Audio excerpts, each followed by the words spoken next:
Hey guys, Dave from Nerdarchy, for nerds, by nerds, hang out with this nerd. Ted. And today we compare spells from previous editions of Dungeons & Dragons with 5th edition spells.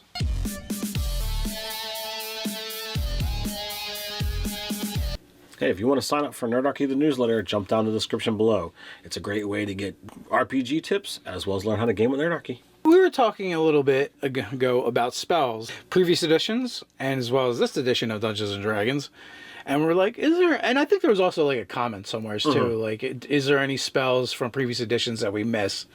And so we were kind of talking about that. And there's a lot of spells that have either altered or changed or haven't quite made the cut, especially from AD&D.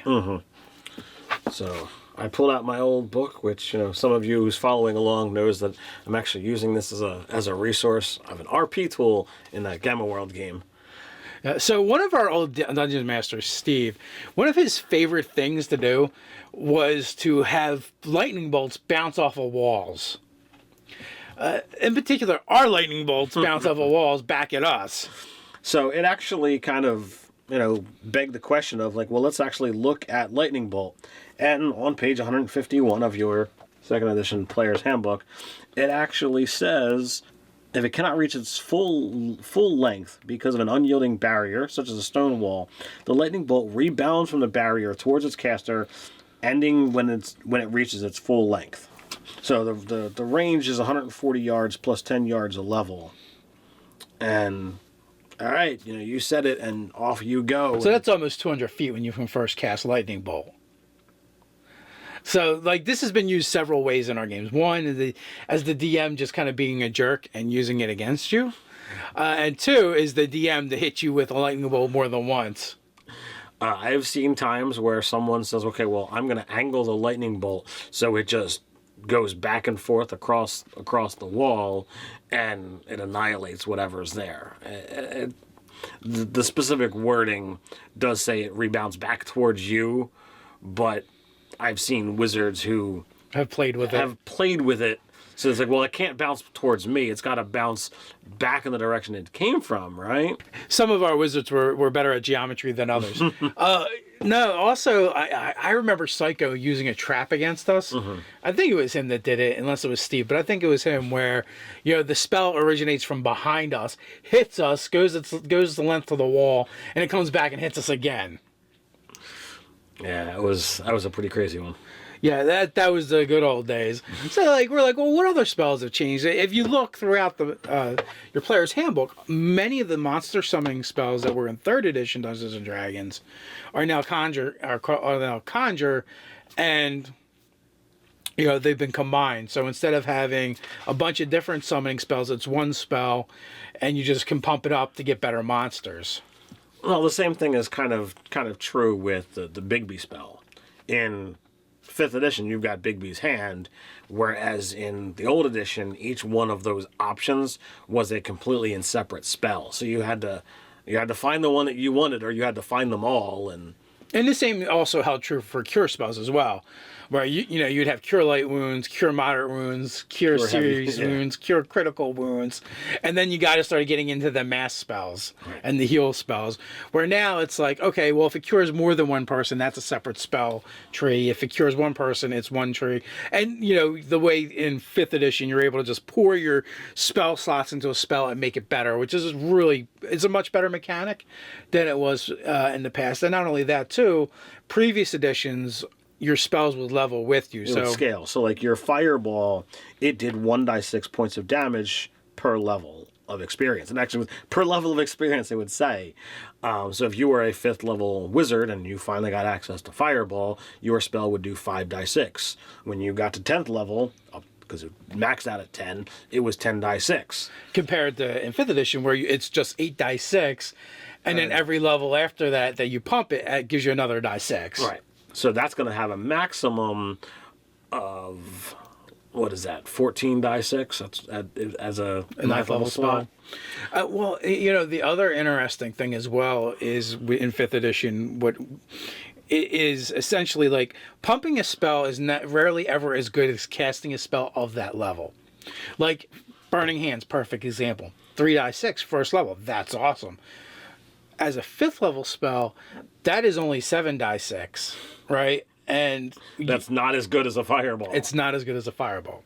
And that's using a fifth level slot as opposed to the third level slot the fireball would be. Yeah, yeah. So yeah, because it'd be what, 5d6. So yeah, and that seems pretty consistent throughout. But that being said, there isn't a lot of really good attack spells for second level. So using Burning Hands as a second level spell would make a lot of sense. Mm-hmm. So that's definitely one of the cool things they've done. And then there's just spells that are just missing, like Fire Trap, and I don't know if Fire Seeds is in this edition. I have not seen it, and I'm playing a cleric, so that Fire Seeds was like a druid spell though. I think there's also spells like Sticks to Snakes. Yep, Sticks to Snakes is a classic. Part Water was another one, and like especially when you got to the cleric spells or priest spells, depending on which edition you're playing, they tended to be very biblical. So when some of them you're like, well, that seems more elemental than divine, right? But then you go, oh, well, Gary Gygax drew inspiration from mythology and various religions, including the Bible. So that's why the cleric had Part Water and Earthquake, as well as Insect Plague. Because he literally just pulled right from the Bible. Mm-hmm. So another thing that's wound up changing throughout the editions, and we've talked about this in other videos, is the whole save or suck mechanic. And 5th edition really says, well, we want you to fail at least 2 times before bad stuff can really, like the serious stuff can really go south for you. Whereas the other editions, you could just, you're in the wrong space. There's no save, you're just dead. Or, you failed 1 save, you're dead, or you're paralyzed, or you're turned to stone. All of those serious negative effects, really could come down to 1 or no saving throws.